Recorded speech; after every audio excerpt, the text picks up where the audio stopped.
And then there was an offense that always seemed to come up big when it needed to. There's running backs, C.J. Anderson and Ronnie Hillman. Receivers, Emmanuel Sanders and Demarius Thomas. And we can't forget to mention the heart and soul of this team's offensive firepower, kicker Brandon McManus.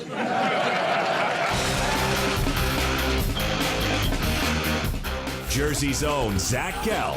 Or maybe it's Pennsylvania. Anyhow, it's one of the two, I'm pretty sure. The Zach Gelb Show continues On Fox Sports 920, The Jersey. 4:18 is the time here, Zach Gelb Show, Princeton Orthopedic Associates Studios. That's awesome.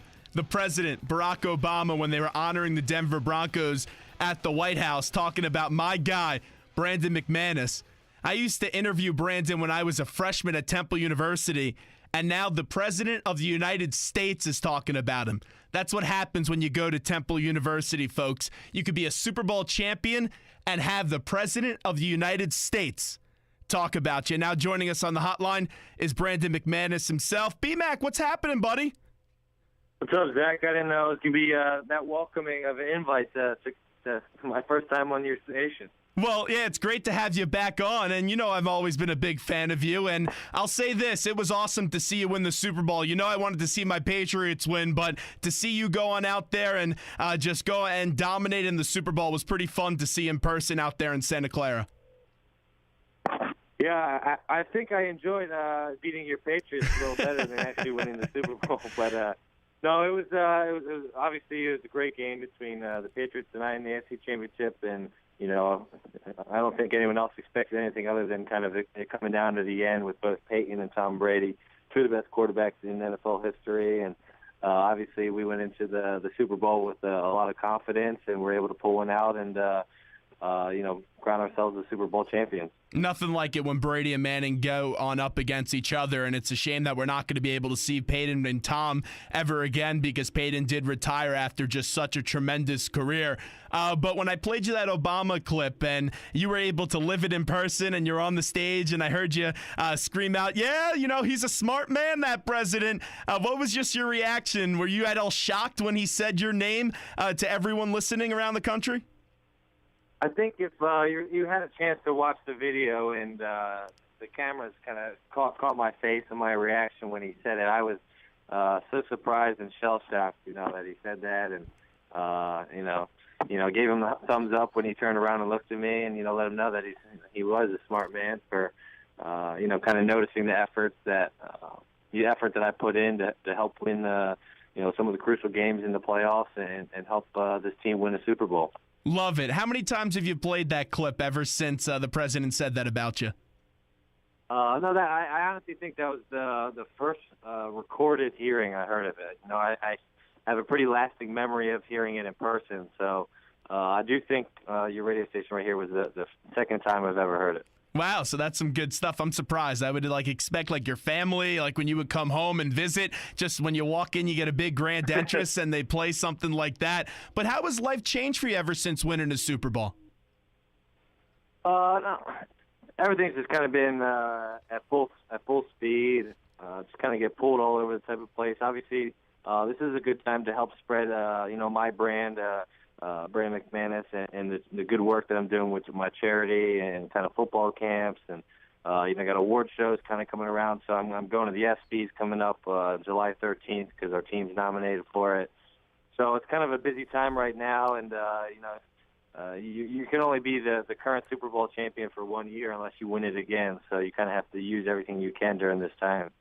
And we'll definitely talk about your charity later on in the show as you have a big clinic coming up this weekend from 8:30 to 1 for ages 8 to 12 and then 11:30 to 4:30 for ages 13 to 18. And it's only $25, lunch and a shirt. Included with that, you get to meet the Super Bowl champion, Brandon McManus himself. And it all goes to a great cause, the Anti-Bully Squad. So just getting back to that thought, as you win a Super Bowl and you know that it's in your DNA that you want to win the next one. That's what makes the NFL so great with all you competitors out there. You guys want to win the thing each and every year. How do you not get complacent, and what have you been doing in the offseason to get you ready for the next season?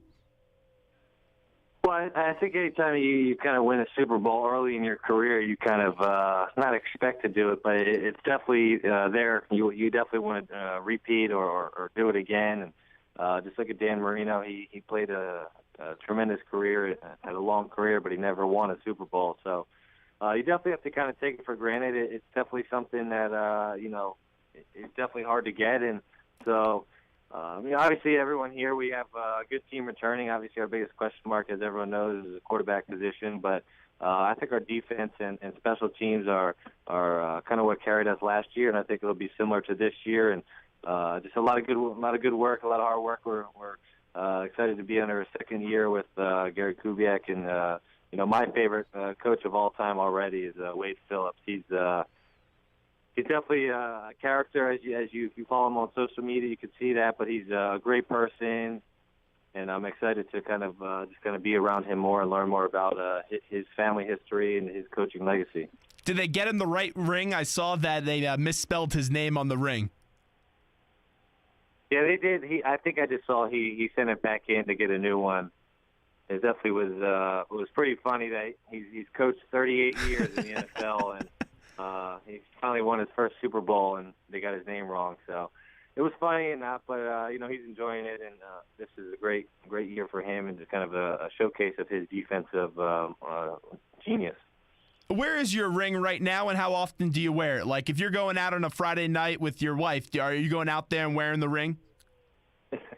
No, the only time I really wear it is kind of bigger events is when I'll wear it. I won't go to just a dinner or because I don't really need people coming up to me and talking to me and kind of bothering our night out on town together. So I'm still kind of incognito in Denver a little bit. There definitely some times where I get noticed, but right now it's still pretty good where we could go out and enjoy ourselves on our own.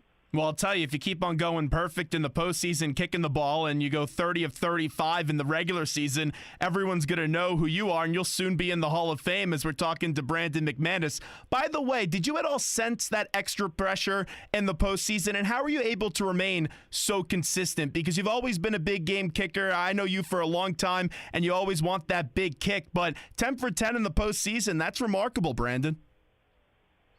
I just think based off the kind of the season, like I said, we had the defense and the special teams were really helping us out when our offense was kind of stalling. We knew we had to kind of keep us in the game, and the defense, like I said, was so good all year. So I wanted to do any part that I could to help the team win and kind of down in the playoffs. The first playoff game against Pittsburgh, we needed 5 field goals.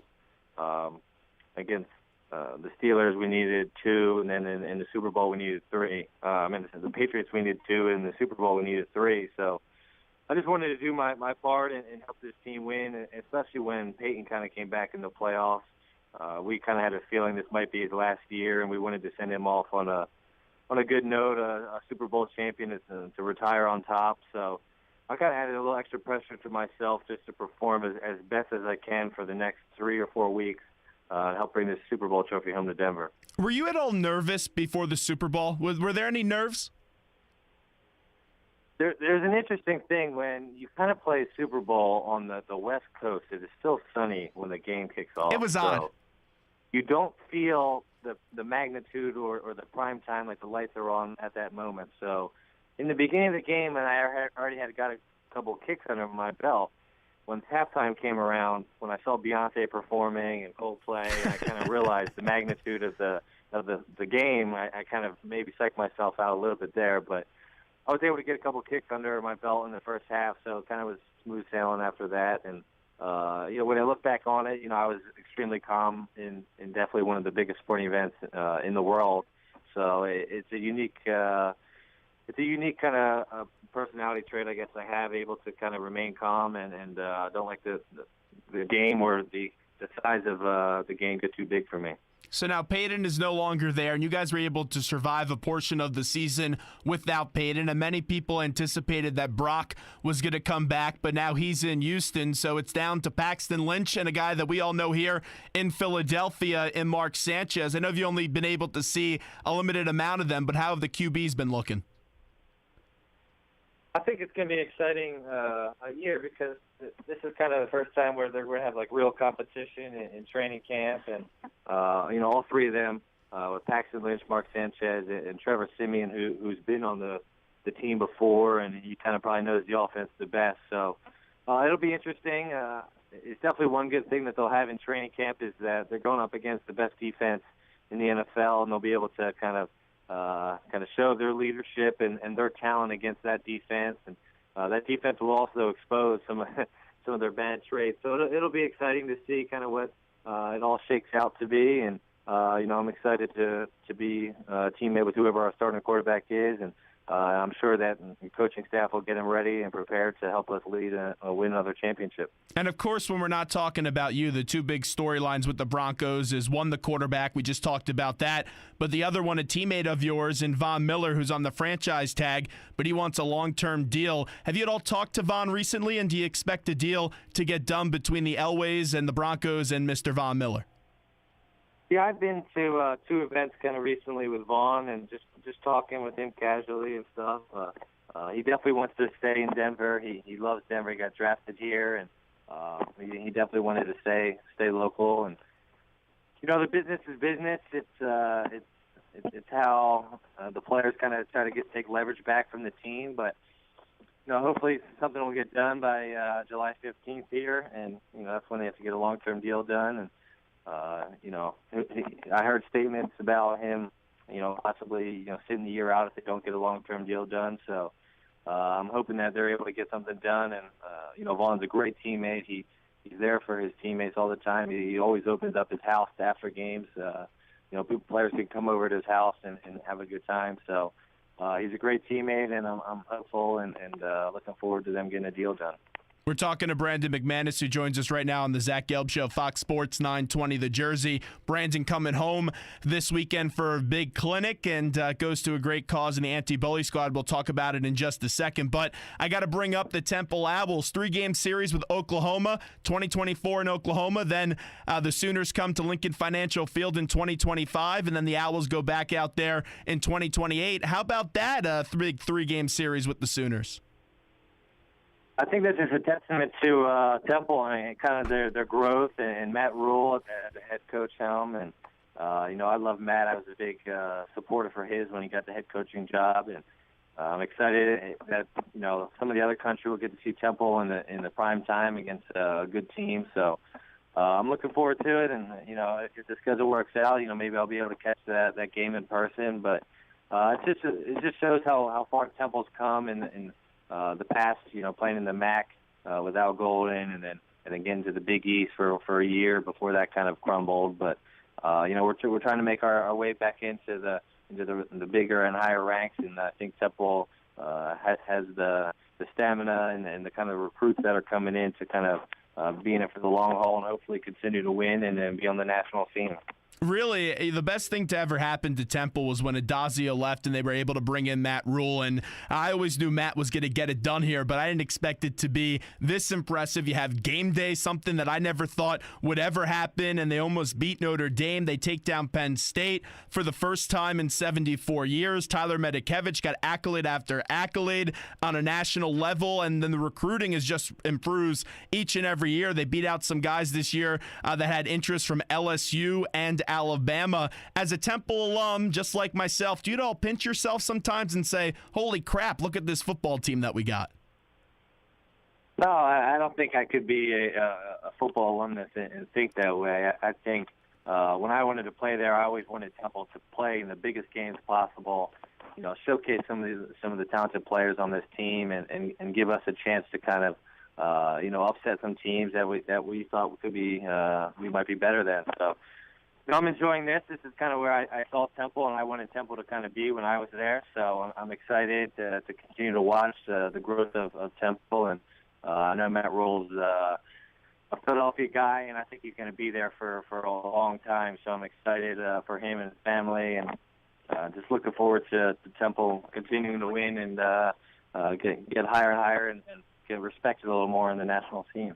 As good as a football player that you are, you're a better person off the field, Brandon. The work that you do for the anti-bully squad is just, it's an A-plus job, and it's a first-class job by you. And you have a nice little clinic this weekend coming back home, only $25. You get lunch and a shirt, and it goes to a good cause. Tell me a little bit more about what you got going on this weekend.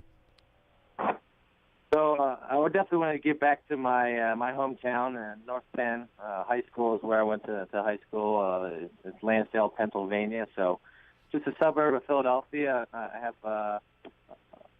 8 to 12-year-old kids in the morning, one session, and in the afternoon, older kids, 13 to 18-year-old. And I just wanted to kind of give them a chance to kind of learn some stories about me and kind of my trials and tribulations to get to the NFL, and how I was able to succeed and have a good time out there. So we'll have some of my former Temple coaches, some coaches from the NFL, players in the NFL help coaching the kids. So it's going to be a lot of fun.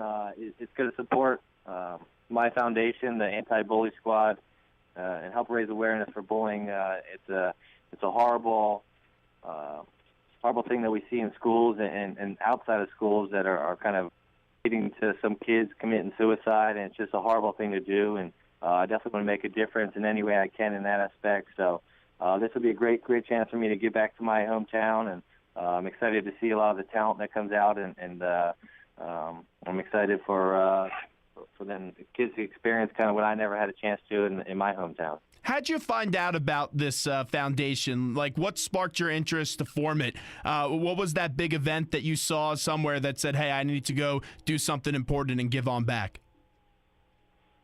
I was at a function out in Colorado, and somebody approached me and told me a story about a little boy named Ryder with Down syndrome who was getting bullied by his neighbor's parents, encouraging their kids to bully him. They'd see him playing catch in the front yard, and they'd be making fun of him.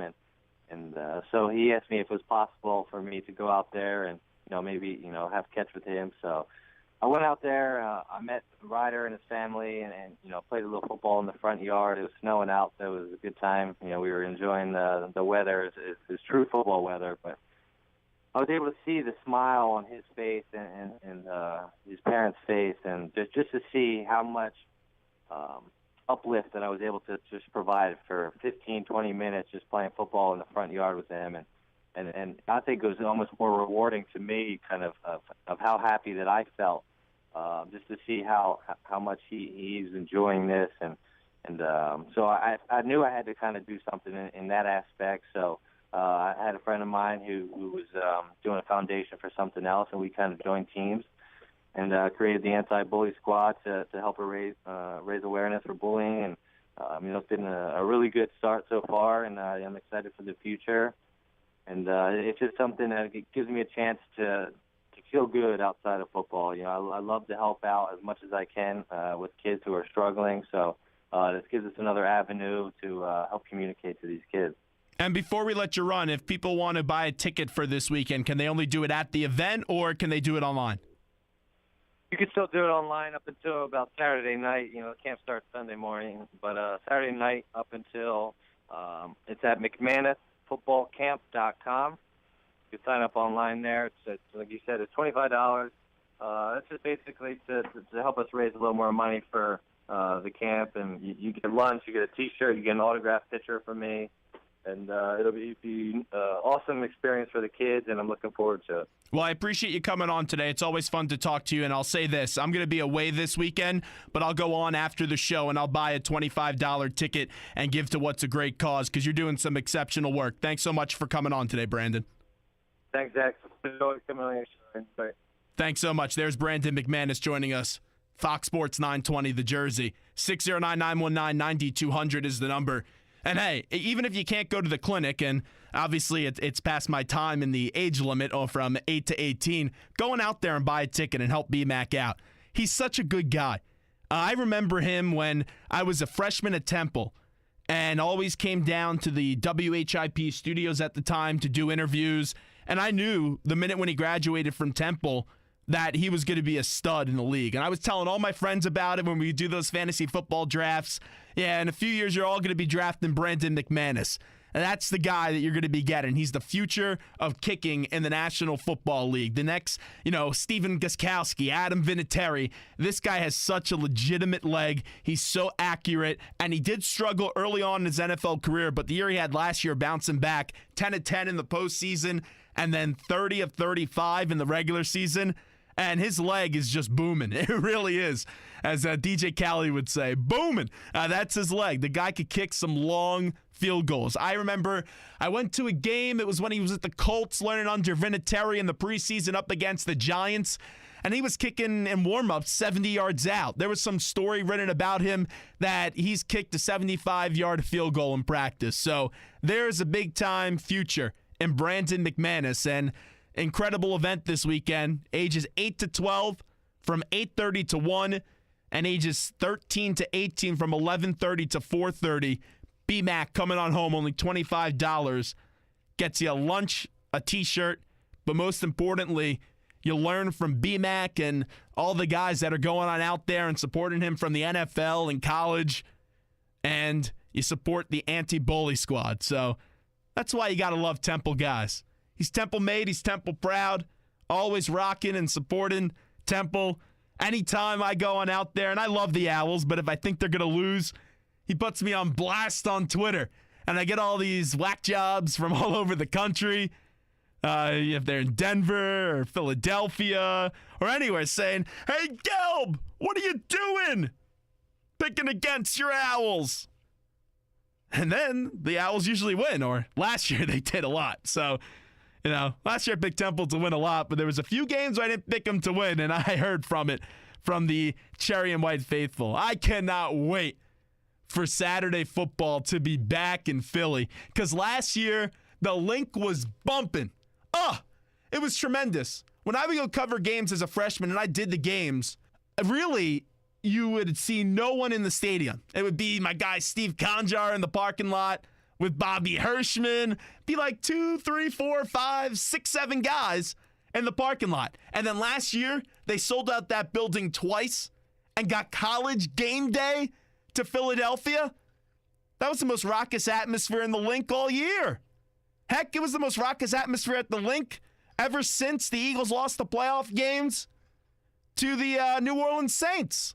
So it's good to have Temple football coming back soon.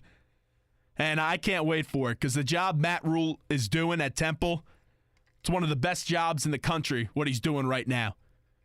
Taking a team from 2 wins his first year, Adazio leaving them, and that was the best thing for the program. And I like Steve. I had a good relationship when I covered the football team with Steve Adazio, but you knew he wasn't committed long term.